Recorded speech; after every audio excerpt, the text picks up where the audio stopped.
What do you know about hieroglyphs? Egyptian hieroglyphs, the language of the gods. I hope you like the video. Egyptian hieroglyphs are among the oldest writing systems in the world, dating back some 5,200 years. Known in ancient Egyptian as the language of the gods, and said to have been created by the god of knowledge Thoth, hieroglyphs were vital in the fulfillment of royal duties and were used by powerful pharaohs and their scribes to record the achievements of their reign. Today, millions of hieroglyphs in sacred texts, sarcophagi, tombs, and monuments remain as memories of a highly civilized, bygone era. The ancient Egyptian writing system is a pictorial script with a huge number of characters, 24 of which stand for what would be recognized as letters. Others stand for complete words or combinations of consonants. There are between 700 and 800 basic symbols called glyphs, and there is no punctuation or indication of where words or sentences begin or end. The glyphs are usually read from right to left, top to bottom, and do not use spaces or punctuation.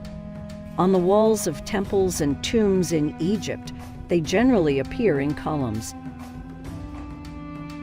Priests used hieroglyphs to write down prayers and texts related to life after death and worship of the gods.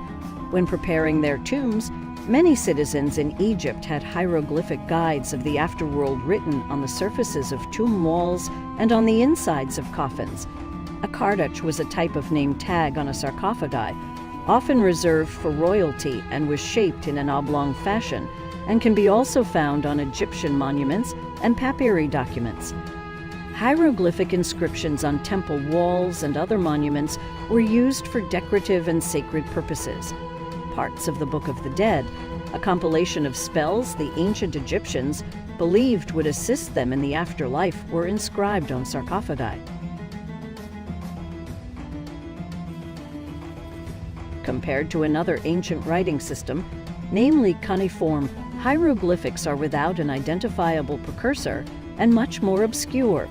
They also differ from the Sumerian cuneiform form of writing in that they represent consonants only, while cuneiform script represents whole syllables, including vowels. The ancient Egyptians rejected the use of abstraction in their language, and hieroglyphs drew from many elements in the physical world around them. The most complete and obvious glyphs are those devoted to people and parts of the human body. However, animals and birds are another, just as equally important category. There are also glyph sections for tools and weapons, jewels, etc.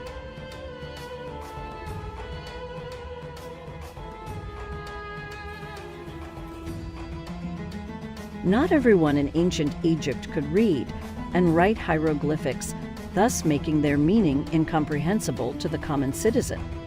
Only one group had this knowledge, and they were called scribes. In order to become a scribe, one had to receive an education at a special school, which could take several years to complete, and it was usually young boys who entered in at the age of 6 or 7. Scribes were indispensable to the pharaohs. These scribes may also have something to do with how long the ancient Egyptian language was able to survive, since hieroglyphs were seen as a gift from the gods. To alter or abandon them was as an act of sacrilege.